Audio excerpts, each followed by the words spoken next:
في أقصى الجنوب المغربي كاين مشروع ماشي عادي، مشروع كيعيد رسم خريطة الاقتصاد في المنطقة كاملة. كنهضروا على ميناء الداخلة الأطلسي. الأشغال دابا وصلت لأكثر من 53%، والهدف هو نوصلوا ل 70% قبل ما تسالي هاد السنة.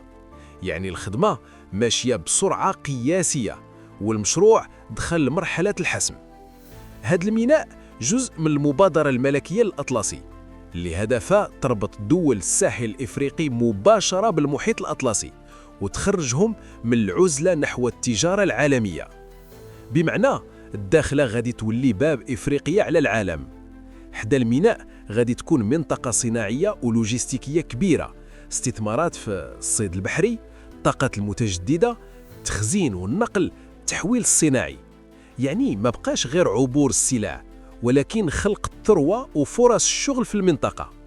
الداخلة ولات قطب اقتصادي قادم بقوة، كيخدم المغرب وكيخدم إفريقيا وكيخدم التجارة الدولية.